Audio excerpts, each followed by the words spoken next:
Welcome back to Ask a Coroner, inside the coroner's office, the podcast where we answer the questions people have always wanted to ask about death investigations. I'm Mark Hammond, Boyd County Coroner. And I'm Bailey Rucker, Deputy Coroner. And we have a special guest today, and you are? Kaya Hammond. This is Kaya Hammond. And Kaya is going to sit with us through this today. She wanted to learn what we did, so I brought her along, and she gets to listen and see what's going on. Have your seat, baby. Thanks, Kaya, for being here today. Our special guest. Today's episode marked a lot of interest on Facebook, TikTok, all the things, because a lot of people don't know what the actual leading cause of death is in America. And that's where we wanted to go today. Is we wanted to talk about what really we do and what is actually the things that we see most often. And we kind of talked about in that other episodes, and natural causes account for probably, 65-70% at least of our caseload. And when I say that, we're talking about things such as heart attacks, such as strokes, anything to do with cancers, things like that. And it's not just our caseload, it's nationally. The national numbers are crazy that people don't realize because everybody's always hearing about the big stuff, the homicides, shootings, motor vehicle crashes, all those things. But nationally, the numbers really skyrocket across all categories. Oh yeah, and the big thing is the ones that you mentioned, those are the ones that make the news. Yeah. So everybody thinks instantly that those are what we work all the time.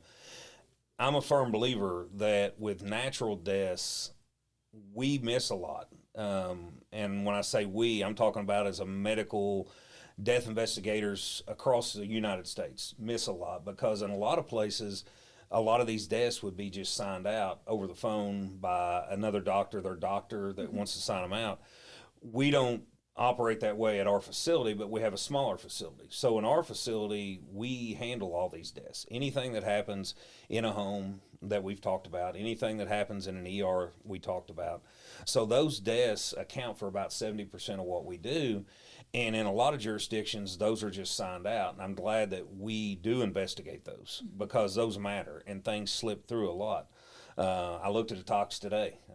Toxicology coming today. I've been waiting for this toxicology for weeks. And I was like, okay, something has to be funky in it. We see that from time to time, so it takes a little longer. As I've told in the show before, normally we're 2 to 3 weeks out. This toxicology went over a month. Well, then when I got it back, it's like, oh, now I know why. If the person had a lot of medical issues, in a lot of jurisdictions, it would have been signed out by the doctor as whatever's their most prominent medical issue. What we've learned about a lot of natural deaths is they don't kill you on the front side. You die because you've had this disease on the back side for a long period of time, whether that be heart disease. And whoever guessed heart disease, it's heart disease. It's number one. It's right? number one. It's number one. And with heart disease, we're looking at about 690,000. 680. Yeah, 680. about that. And then the next is what? Cancer. And with cancer, we're looking about 620. Is that the numbers? Yeah. I think somewhere along in there. I think is like cancer's really talked about, but I don't think anybody really guessed that maybe a couple people, but we had very few. Yeah. And a lot of them, what was neat about the question and the audience participation we had this week was that they were pretty specific. Yeah. Strokes, they were getting it down to one of the just little things. I think somebody even said COPD. COPD, which in our area, it's what do very we see? common. We see COPD, we see heart disease, we see cancers. We come from an area that has a lot of steel mills, or did.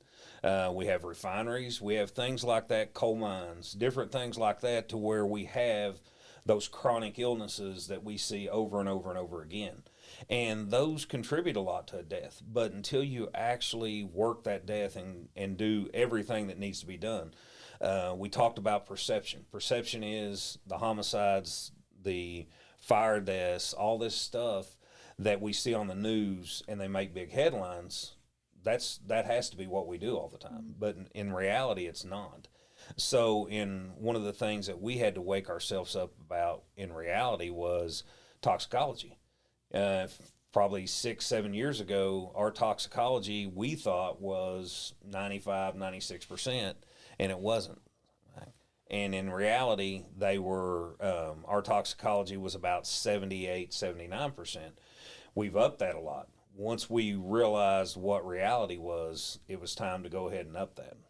And that makes a big difference. Yeah, and I think that was like a common misconception that we talked about in previous episodes, where a lot of people think that we also only respond to those big news scene deaths. But we're on most of our cases, like you said, are the natural deaths where we're going to people's homes that have had heart attacks or people that have passed away in a hospital. So perception of just us being on scene as well is what contributes to all of these people thinking that a leading cause might be something else. Exactly. And the third leading cause is we look at unintentional injuries, and that could be a number of different things. And then we get into things like strokes that happen, and all those go into our natural death pile. And the good thing about us is one of the things that our office does, where it's small, is we are able to do a natural death form. That natural death form is actually used by people that we normally don't respond to inside the hospital. The funeral homes, the hospice. We look at all the nursing homes. And when we look at all those, they fill out forms. So they are great partners when it comes to helping us because we track all that. We can usually look at that, and that's about 1,200 deaths a year that happens just in our county. And with that, what I think's neat is, number one, it saves us a lot of time because we can match those up before we sign a cremation. The second thing is it lets us know exactly what we're seeing in the county when they die. Now, you got to take into account we do have a hospice center here, and the hospice center has a lot of deaths that occur there that are out of county. And just for future reference, we're probably going to try to have somebody come in here on about hospice, because I think hospice is very important. Yeah. And we would like to have somebody as a special guest and do a show nothing but about hospice, because we get a lot of questions when it comes to that. And hospice is very good partners with us. So I want to maybe look at that later on, because I think that's important. Yeah. And I want to go back to something else that you mentioned, in that some diseases hit people in the back end, not the front end. So some of our cases, or a lot of them really, are maybe past drug users that eventually die at an older age due to like heart disease or something like that, the drug use may have been a contributing factor to, but it wasn't an overdose that actually killed them, which is another misconception. And you're exactly right. If you look at like somebody that had myocarditis is a big word that mainly means an infection in the heart. That occurs a lot of times with drug users, and they may survive that over and over again, but eventually they develop some type of heart disease, or they die from some type of heart ailment because of that. And we always relate that back. It's not necessarily the main cause, but it's a contributing factor of their past drug disease. We look at hepatitis. Hepatitis C is huge in this area because of the drug abuse. Now, one of the things that's really helped that is like the needle exchange and things like that. And a lot of people, that's a big controversial thing that we're not going to get into at all. But what it does is, on the back side of that, a lot of times it helps when it comes to spreading the hepatitis and spreading the hepatitis C that we see. But if that's not treated, what ends up happening is they have liver failure, which in turn they end up dying at a young age because of the liver failure. So that becomes another big component to when we look at cases, and I write that as a contributing factor many times on a death certificate is the hepatitis C that people have. So another thing, we mentioned like the news and maybe the media distorting things, but also a lot of people focus on like true crime, like junkies, stuff like that, movies, all that stuff that, again, distort this perception on the only thing that's investigated is the homicides and things like that. So how big of a factor do you think movies and things come into play? I think it's huge. I call it the CSI effect. Everybody, when CSI was on TV and as a kid and on through my younger years, I watched that show like crazy. Yeah. Of course, the one out of Las Vegas was I my still favorite. do. It's good. And so, in turn, what we saw was mainly homicides and deaths like that. It wasn't anything else because that's what makes TV. Uh, what was interesting was one of the audience participants said with an answer back to about the natural deaths and about the what we're talking about today was that she was from over in Ohio and she worked EMS and she could probably count on one hand how many times she saw a coroner Yeah. and at a death scene, and that just blows my mind because I couldn't imagine when a call comes in that just you write that off as a natural death because I could name hundreds of different probably death certificates that I've signed that we come in and think, okay, it's a natural death, but then we get in doing an investigation and we realize real quick somebody's messed up their medication. Their kidneys weren't working right and didn't filter things out right, which in turn caused their death because they had a buildup of drugs. It's not just about the drugs though; it's about other things that happen, such as somebody could turn into a homicide. Everything that we look at, you can't go in with blinders on and you can't go in just in a tunnel vision. You got to look at the big picture outside and you got to put it all together to make that puzzle work. And I think natural deaths is one thing that if you don't do that, you're going to miss things. So that leads to like the my next question on the topic of the TV. I think, or do you think that people are more afraid of the rare deaths than what are actually killing people on a daily basis? Oh, I do. I think when you look at that, that's where a lot of people they'll kick the can down the road. Yeah. And so they kick that can down the road so many times because they don't believe that's what's going on with them. We see that a lot with somebody that has a heart attack. A classic is going in and talking to a family at the ER, and we walk in, and it's like, okay, tell me the last 24 to 48 hours. And most people will say, well, they were having indigestion, they were having back pain, they were having, they thought they were just, they ate something wrong. We had a case, me and you had a case, last week? And that was the whole thing was, tell me the last 72 hours. I think we went back, and we could have went back a week because that person started having shoulder blade pain. Then they started having indigestion. Then they started having arm pain, but they never came to the hospital. The person laid down, never woke up. And when the paramedics got there, that's when they started working them and worked them into the hospital where we got them.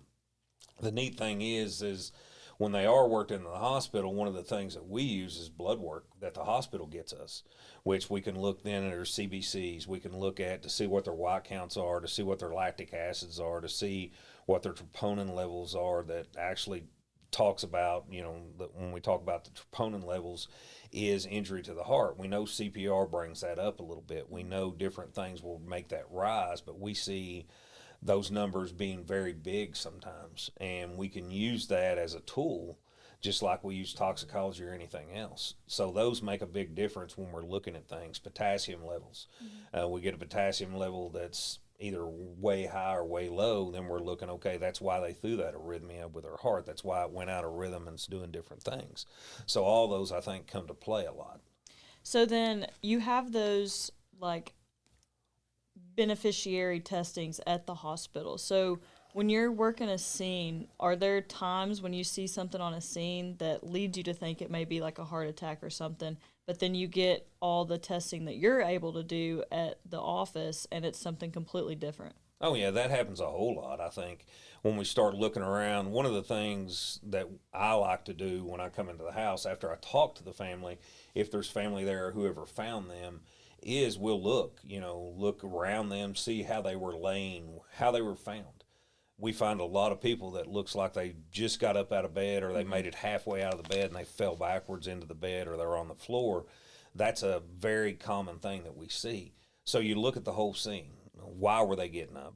Were they in the bathroom? We find a lot of people in the bathroom that have went in there to use the bathroom and just fell over.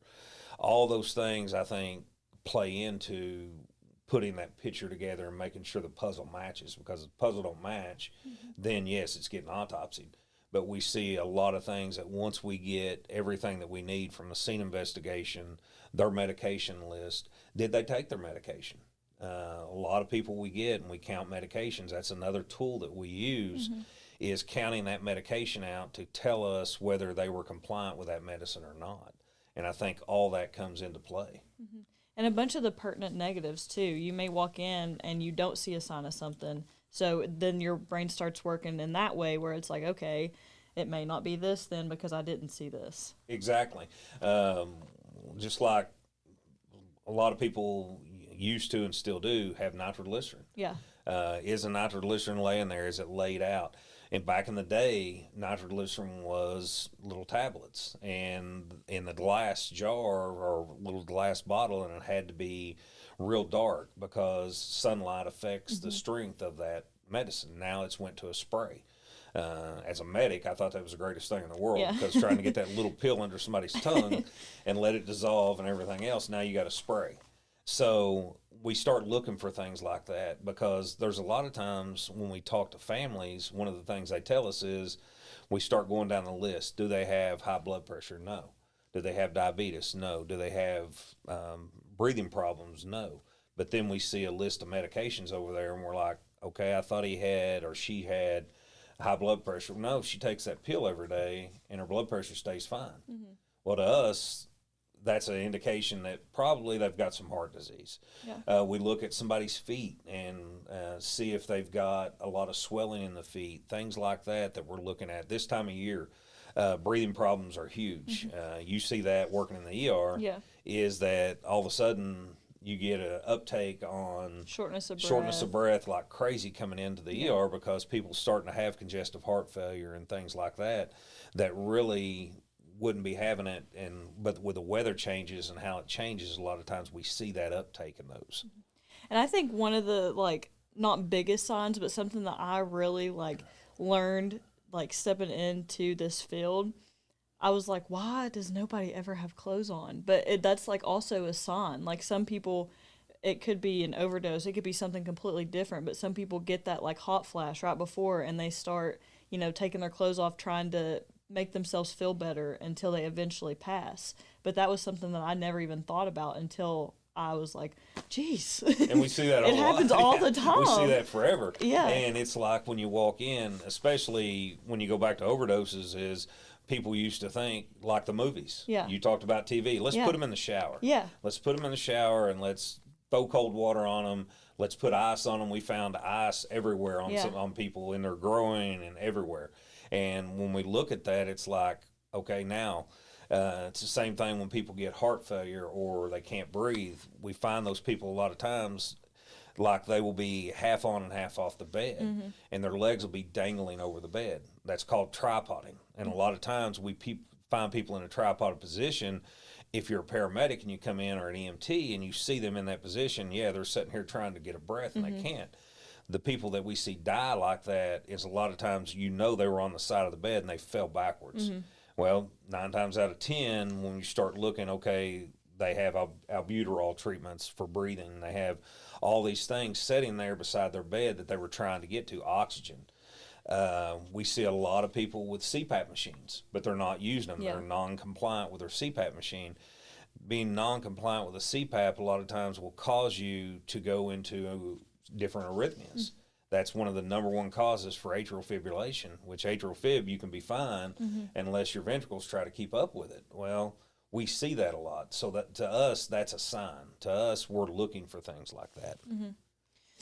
So why do you think it feels like overdoses are the leading cause of death, even though that they're not? And overdoses aren't talked about in the news as much unless some violent thing happens with a specific drug or something. If you go back, and I've been through all the overdose craze. I've been through the pill mills. I've been through the heroin. I've been through the methamphetamines and things like that. And when you look at those are what makes the news. Those are what people want to know.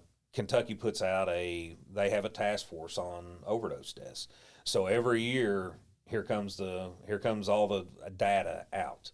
And in that data, people start calling. Newspapers call, the news stations call, everybody calls, and they want to know our data, what's here and what's here. And in reality, our numbers are way down.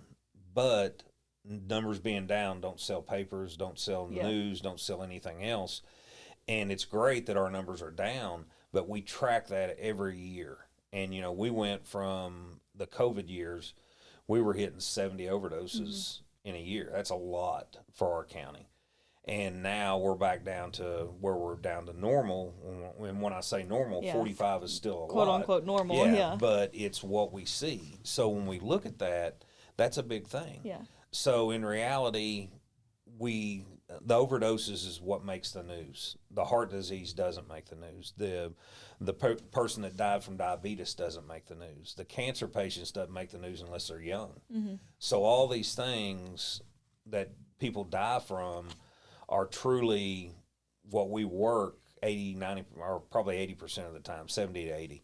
And when we look at that, one of the things we got to remember is if that case was just signed out by a doctor, whatever doctor, you take any doctor you want to take, and you say, okay, we found Mrs. Smith, and she's 62, and she's had a long history of diabetes, strokes, heart disease, and hypertension. And that doctor's going to say, okay, I can sign that out. And he's going to sign it out probably as hypertensive cardiovascular disease, or he's going to sign it out as arthrosclerotic cardiovascular disease, which is nothing more than big words for heart disease. In reality, what happens if we tox that person, and now that person has mixed up medications, and what normally should have been a natural death is an accidental death? The way the CDC gets all the numbers that they use for deaths is they're coded on each death certificate. It's coded. I got a call earlier today, and a funeral home had sent in a death certificate that it went to a doctor to sign because in reality they had no idea that this person had failed. They picked him up at hospice. Death certificate signed, everything's good. It makes it to Frankfurt. That death certificate got kicked back because the doctor had put on there as a secondary that person had fallen and had a brain bleed. So now that death certificate is kicked to me. And now that death certificate will be signed as an accident instead of a natural death.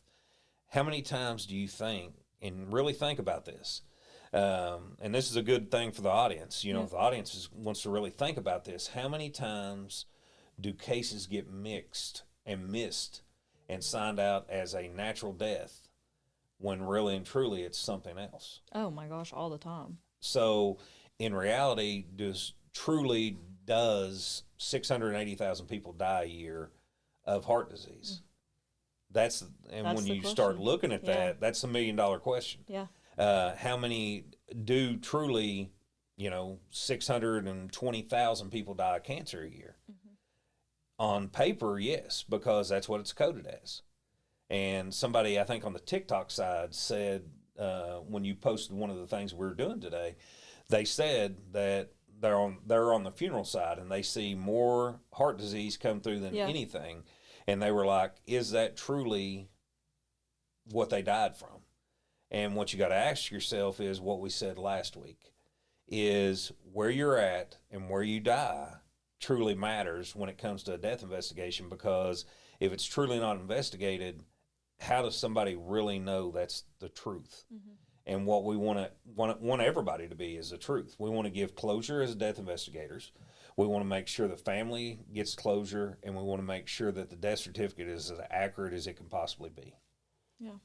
And I think sometimes because of what we talked about last week, it's a choice in a way, but it's also like maybe, it's the only way that it could have gone because there's not enough time for them to do a full investigation just because of all the different scenarios that they're having to deal with, situations they're having to deal with. And it sucks. It really sucks. And so it's like, how does that get better? Well, and the only way it's going to get better is people, and when I say people, I'm talking about communities. They have to advocate for death investigators, coroners' offices, anybody that's investigating that death. Because if you don't have the people, which we know statistics show, what, 1 in 30,000, Yeah. or one investigator for every 30,000 deaths is what's out there, which is crazy. And a lot of that goes back to what we talked about last week. It's funding. A lot of offices only have X number of dollars to work through. That's all they've got, and they can't do anything else. So in turn, that's what they use. And this is where it goes, is it goes back to funding. And would they, if they had more investigators, would they be able to investigate those cases to make sure that it's done right? Okay, so we have all of these misconceptions or different perceptions on what the leading cause of death might be and what people really think that we investigate or what we go out on. So what does a typical day for you actually look like compared to what people think it looks like? So a typical day for me, my last shift that I worked, before my shift started at 8 o'clock, before 9 o'clock, I was working a death out of the hospital. That death took me probably a couple hours to work. Then out to the office. And when I got there, the first thing I had to do was make sure there was no cremations to be signed. Nobody was waiting because, as you know, there's people all the time that come in our office. And they want to talk to the coroner, they want to talk to a deputy, they're there to pick up different reports, things like that. Once that was done, we put the person in the morgue. We shot a little more pictures to make sure we didn't miss anything. And in turn, that person we did toxicology on. So we got another hour working there. So now we're 3 hours into that death. Now I'm back at my office and I'm typing up all my report. I want to make sure that the report gets done. The office manager, she is getting medical records if we don't already have those. We want to make sure all that is tidied up and put together before we do anything else. So we're probably 4 hours into that death, and that's a natural death.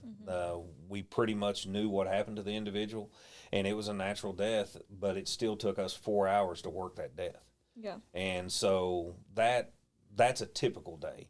And then we wait. A lot of times there's other things to do at the office, such as making sure death certificates are signed out. I think that day I signed out another 10 death certificates while I was waiting for another call to come in.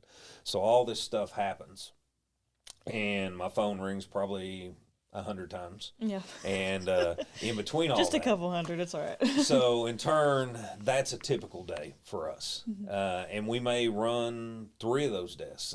Last week, in about an hour and a half period, we did 3 deaths, and we were on 3 different scenes. Yeah. And then from there, we're looking at about another 6 to 7 hours of getting all the paperwork done, the toxicology done, medical records pulled, everything that we need to complete those cases and be able to go home that night and still be on call for another probably 8 hours or so before the next person takes that call shift. And that's so a typical day, you really can't describe anything as typical because it changes every day. There might be one week where we work 13 deaths and then another week where we only have 2, or one day where we work 4 and the next day have none. And all of those like deaths are different also. You might have all naturals, or one day you might have 2 car crashes. It's just there's nothing really typical in a day. New Year's Day, for instance. New Yeah. Year's Day started out as a vehicle accident with a fatality, and that was right at 7:30, 8 o'clock. So Yeah. it started the shift off, boom. From there, we went to a suicide, and from there, we went to a natural death, and then from there, we did an overdose. So we did all that just in one day. So it just depends on what is, and you're exactly right. It depends on what the day is.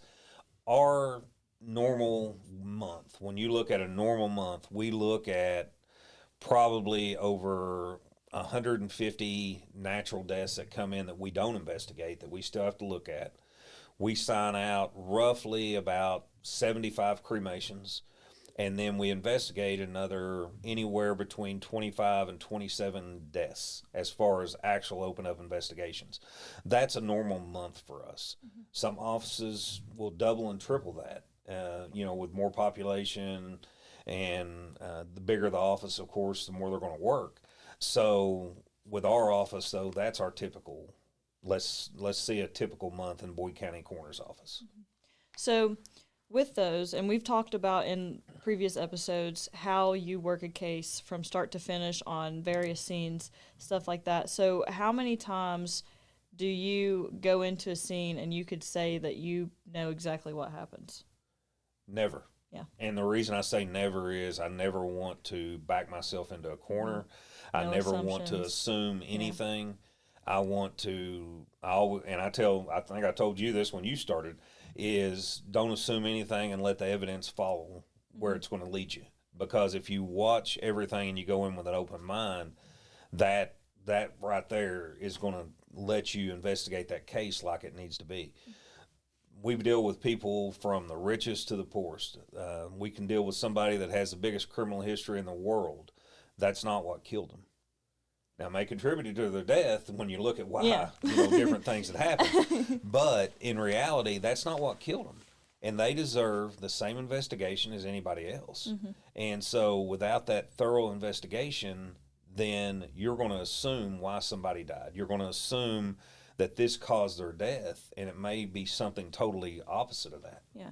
And I learned that the hard way. And I share this story all the time. When I first started and I had to, or my grandma died, and she had medical history. I mean, it was a 13 chapter book. She had everything wrong with her. But it ended up, because we talked to her, we found out that it was actually an overdose. And I share that story all the time, that I had to learn you never judge a book by its cover, or just because you know somebody, you never know what they actually died from. And that's exactly right. And that's why we talks people. Yeah. There's a lot of times that I'll get back and I had an elderly lady that died in a chair.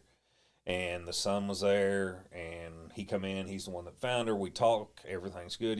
She's got heart problems. She's got all this stuff. But we get back, and we're counting pills. And we get to Xanax, and she's missing like 50 or 60 of those. I mean, they should have, there's a huge number missing. So I call him back and I'm like, hey, listen, we really need to talk about this. And he's like, well, she's had a nervous problem for a long time. And in turn, that when you look at that, when we got back her toxicology, she had took too many. Yeah. And in turn, she was deceased. So we do see that a lot. And your story is no different than probably 100 stories out there. Yeah. But at other offices that are so busy that they have to take those through intake and then say, okay, the doctor's going to sign, boom, it's done. That's where we're missing cases. That's the ones that slide through the cracks that we need to figure out a way, whether that be extra funding, extra investigators, whatever, that those don't slide through the cracks, because those are the ones that say, okay, now there's 680,000 heart disease, when that number could be a lot lower if they truly had an investigation. And I think another thing that we see a lot is that families get wind of something maybe, or they watch a lot of the TV, they've seen something before, and they automatically think a death might be suspicious, and which we do too. We're always going to assume, it's a murder until proven otherwise. So how often do families view all deaths as suspicious that you deal with? A whole lot. Yeah. We hear that all the time, and we get calls all the time still. After somebody dies, we get a call of, well, I think that somebody did this to them, or I think somebody did that to them. And we get those from police agencies and everything else from silent witness lines. I'll go back and pull an older case, and I'll look through it to make sure we didn't miss anything. And it's like, well, this is what it is. And this is why it's this way. And I think with the investigations that we do, we don't miss a lot. And if I do have any type of questions, it wasn't long ago I had a question. I held a death certificate for probably 4 months. And do we think somebody did something? Maybe. Can we prove somebody did something? Not a chance. End result is this is what happened at the end of the day, and this is how we have to rule that death. It's kind of like at a hospital when a doctor, something happens with a procedure. There's a big difference in knowing the manner and cause of death and litigation. Yeah. We don't get involved in the litigation. We determine why somebody died. If whether it was a mistake or not a mistake, this is why they died. We're not in the litigation part of it. So a lot of families will reach out going, hey, we want to sue because of this or because of that. Here's the cause and manner of death. It's up to you what you do with that. This is what's on the death certificate. You can have open records for my case file, whatever you want to do. But this is it, and we leave it at that a lot of times. So this next question, and you might have a different answer because you've been in this service for so long, but also worked on the medic side and fire side and everything. But when you stepped into this career, because of all of the misconceptions and stuff, did you have your own misconceptions that were proven different, or what is something that surprised you with it? The neat thing was I worked a lot of communities. I didn't work just in Boyd County. And what I saw was coroner's offices did things different in every county you go to. That's the part that really intrigued me, and that's the part that I thought there's something wrong here. Something is wrong with the way we investigate why somebody dies. The car wrecks are the easiest ones. Why? Because we can look at an injury and we can say, okay, that's what caused their death. Same thing with a gunshot. We can look at that gunshot and we can say, okay, that's what caused their death. With a natural death, we can't do that a lot of times. Or different deaths that we see, different scenes. As a medic, you see a lot of different things in different communities. And one of the things that I really wanted to do when I came into the coroner's office was make sure that a death was investigated, that it was investigated as unbiased as it possibly could be, and the truth comes out. If those three things happen, then we're good at the end of the day. And that's what I've always lived by as we went on and moved on forward with this. Okay, so that's all the information that... It's a lot of stuff. Yeah, it is. So now we'll top it off with some questions from the public that we got this week. This question, well, they're both actually from Richard Stevenson this week. His first question is, when someone has a do not resuscitate, do you still do an autopsy on them even if they have a DNR? Most of the time, the answer is no. We will do a complete investigation. It's not just because they got a do not resuscitate order doesn't mean that we're not going to do the investigation. So we're not going to do, quote, an autopsy. So we're not going to be doing probably any cutting on that person and looking at anything except more than an external examination and a toxicology. Those are the two big things that we would do. We would still talk to the family, get good medical history, pull medical records. So it would still be a complete investigation, but we would not end up doing a complete autopsy on anybody like that. Kai, do you want to read the second question? Come on. Get over there. Some participation. Right down there. From Gotta talk Richard loud. Stevens, which one takes longer and why someone dies in their home or when someone dies in the hospital?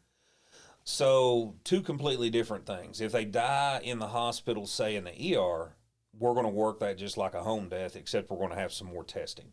If they die upstairs and they've been there longer than 24 hours, most of the time we're not going to get involved. So that death certificate is going to be signed out a whole lot quicker. The hospital is going to sign that. Whatever doctor that is actually the physician that worked on that will sign that, and usually that occurs within 5 to 6 days. If we're doing that death investigation, then you're looking at 2 to 3 weeks before we sign that out, because we're still going to do toxicology and things like that. So that's where the time difference comes in a lot of times. And that's a statute, isn't it, where as soon as your testing is back, you have 5 to 6 days to sign it out? All the testing has to be back, and I've got 5 to 6 days to sign that death certificate. So that's one reason I do death certificates usually twice a week. I'm in there at least twice a week signing death certificates, because death certificates hold up a lot of things. They hold up people being able to get into bank accounts, to be able to do probate court, to close just different matters, even as little as getting the life insurance. They have to have that death certificate. So I try to move those along as quickly as I possibly can. Okay, that's both of our questions for today. We talked about a lot of stuff, a lot of good stuff, and if you guessed cardiac issues, you were right this week on our poll on all the social medias. The neat thing is we love the participation we're getting out of the audience that we have. Our Facebook page is up to over 800 people now. As far as following it, TikTok's up big time. Yeah, it's at 1,800, I think. So please engage with whatever we're putting out. We try to post a couple of times a week. Remember, we're back to where we're doing one episode a week, so we'll get that out as soon as we can to you all, and thanks for watching. Thank you. Nice. What do you think? Wasn't that awesome? You're going to be all over Facebook. You'll be on TV. Your mama's probably going to kill me with the way you look on TV. She's a cutie pie. Good job. You She'll did. catch that. She'll catch the audience. I Oh, can yeah. tell you that much. What do you think? You like it? Uh-oh, is that weekly thing now? Welcome back to Ask a Corner inside the Coroner's office, the podcast where we answer the questions people have always wanted to ask about Yep. death investigations. Yep. I'm Kaya Hammond, and this is Mike Hammond. That's our special guest right there. And Howard. Who else is going to be and then and this is Ask a Corner. Make a guest appearance.